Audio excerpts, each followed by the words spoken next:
Tiga. Assalamualaikum warahmatullahi wabarakatuh. Waalaikumsalam. Segala puji bagi Allah yang telah memberikan rahmat dan karunia-Nya, kami bisa menyelesaikan tugas kami dengan tepat waktu. Dan tidak lupa pula, marilah kita curahkan kepada baginda alam, siapa lagi siapa bukannya ini, Rasulullah Shallallahu Alaihi Wasallam. Mudah-mudahan kita mendapatkan syafaatnya nanti di yaumul qiyamah kelak. Amin amin ya rabbal alamin. Yang kami hormati kepada Bapak Ahmad Idopi SPD IMPD selaku dosen pengampu mata pelajaran Ulumul Quran, dan tidak lupa pula kepada teman-teman kami seperjuangan. Berdirinya kami bertiga di sini ingin membawakan hasil presentasi yang ditugaskan oleh dosen pengampu kepada kami. Sebelumnya kami dari kelompok 8 yang beranggota saya Muhammad Firsan Hafiz selaku moderator, saya Ratna Melanda Putri sebagai pemateri 1, dan saya Hafiz Hidayat sebagai materi. Kami bertiga akan mempresentasikan makalah yang berjudul Fawaidul Aswan. Langsung saja masuk kepada bab pertama, yaitu pendahuluan. Nah, di dalam pendahuluan ini ada yang namanya latar belakang. Studi atas Al-Quran telah banyak dilakukan oleh para ulama dan sarjana tempo dulu, termasuk para sahabat pada zaman Rasulullah Shallallahu Alaihi Wasallam. Hal itu tidak lepas dari disiplin dan keahlian yang dimiliki oleh mereka masing-masing. Al-Quran sebagaimana diketahui terdiri dari 114 surat yang diawali dengan beberapa macam pembukaan dan ulum fawaid surat. Kondisi semacam itu bukan hanya merupakan tanggung jawab seorang muslim untuk memahami bahasa agamanya, tetapi sudah berkembang kepada nuansa lain yang bersifat ilmiah yang memberikan kontribusi dalam perkembangan pemikiran di dalam dunia Islam. Nah, masuk kepada yang namanya rumusan masalah. Di dalam makalah kami ingin menyebutkan tentang rumusan masalahnya. Yang pertama, apa pengertian fawaidul, yang kedua, macam-macam fawaidul, yang ketiga, bagaimana kedudukan fawaidul, dan yang keempat, bagaimana tanggapan para ulama terhadap fawaidul, dan yang terakhir yang kelima, bagaimana respon masyarakat terhadap fawaidul. Masuk kepada bab kedua, yaitu pembahasan yang insya Allah akan disampaikan oleh pemateri 1. Insya Allah waktu dan tempatnya kami persilakan. masuk kepada bab 2, yaitu pembahasan. Yang pertama yaitu pengertian. Kata fawaidul aswad berasal dari bahasa Arab, sebuah kalimat yang terdiri dari susunan dan kata. Fawati dan aswad. Kata fawati yang berarti pembuka adalah jamak taksir dari kata fatihatun yang memiliki arti permulaan, pembukaan, dan pendahuluan.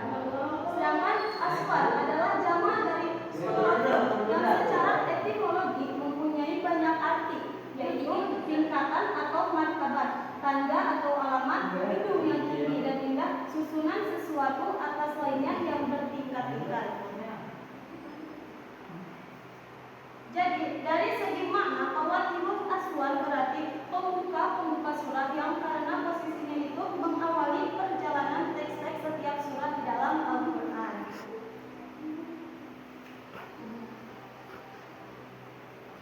Lanjut kepada pembahasan yang kedua, yaitu macam-macam fawaidul aswad. Di sini ada 10 macam fawaidul aswad, di antaranya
di al-jumal al-khobariyah atau pembukaan dengan memakai kalimat berita atau kabar berita.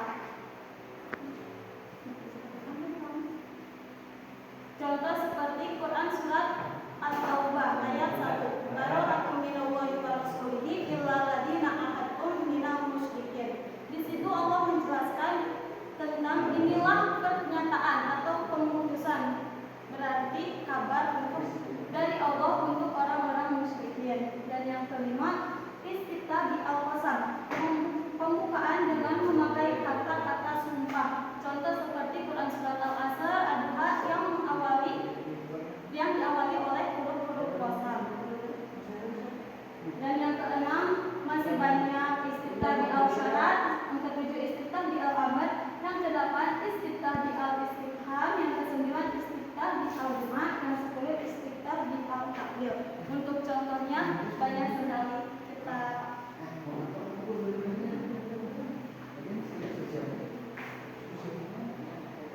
langsung saja kepada kedudukan fawatirus suwar. Beberapa kedudukan fawatirus suwar diantaranya ada 3 poin penting sebab kedudukan fawatirus suwar itu. Yang pertama, sebagai tanbih atau peringatan dan dapat memberikan perhatian baik bagi nabi maupun umatnya dan dapat menjadi pedoman bagi kehidupan ini. Yang kedua, sebagai pengetahuan bagi kita yang senantiasa mengkajinya, bahwa dalam fawatirus suwar banyak sekali hal-hal yang mengandung rahasia-rahasia Allah yang kita tidak dapat mengetahuinya jika kita tidak mempelajarinya semuanya. Yang terakhir yaitu sebagai motivasi untuk selalu mencari ilmu dan mendekatkan diri kepada Allah Subhanahu wa taala.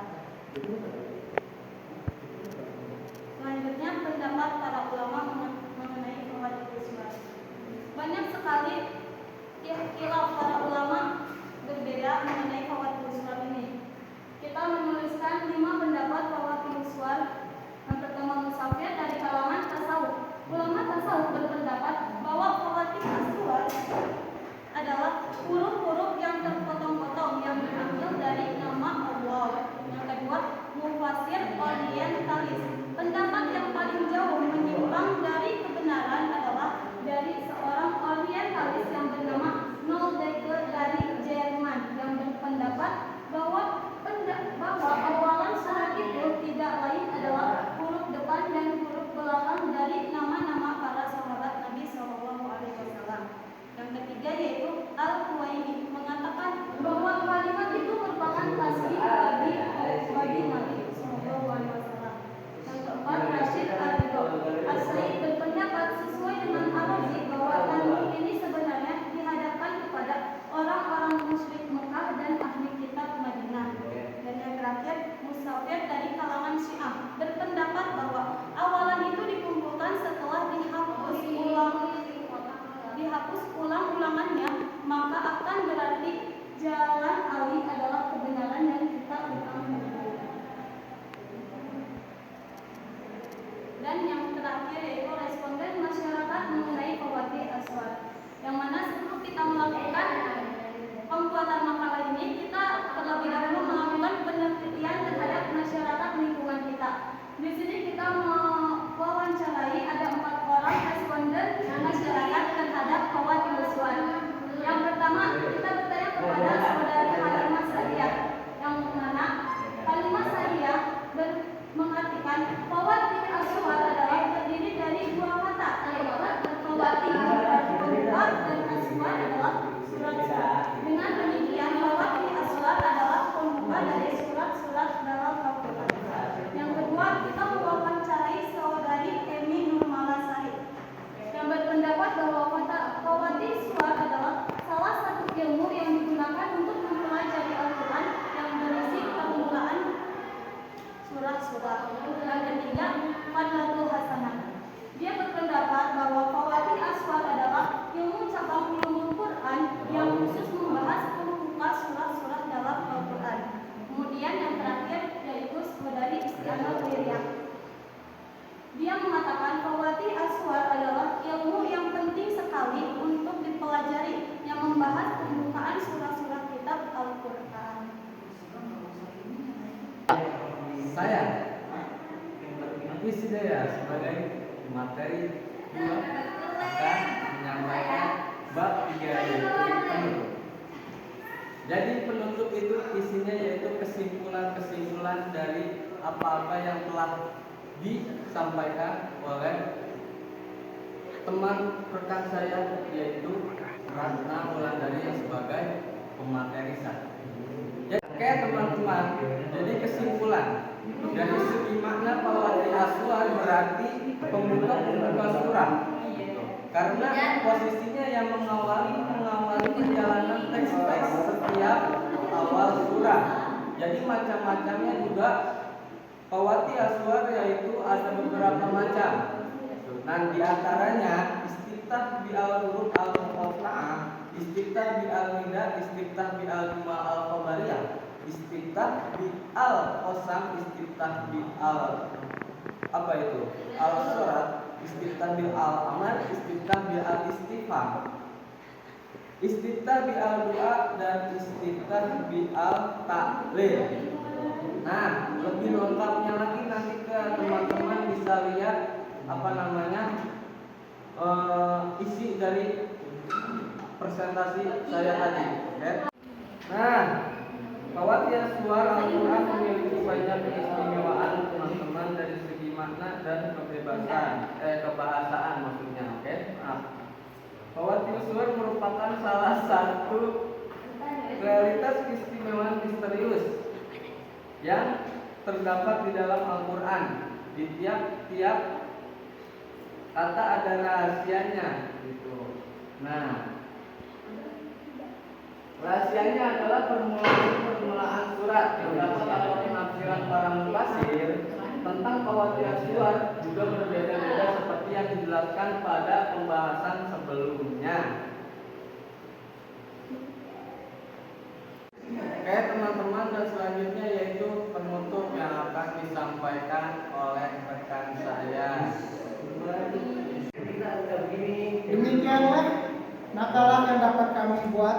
Semoga bisa yang namanya menambah wawasan bagi kita semua mengenai Pawati Aswar. Kami menyadari bahwa masih banyak kekurangan di dalam penulisan makalah ini. Oleh karena itu, kritik dan saran dan pembaca sangat kami harapkan. Kami bertiga berterima kasih. Mungkin sekian dari kami bertiga yang bisa kami bawakan. Assalamualaikum warahmatullahi wabarakatuh.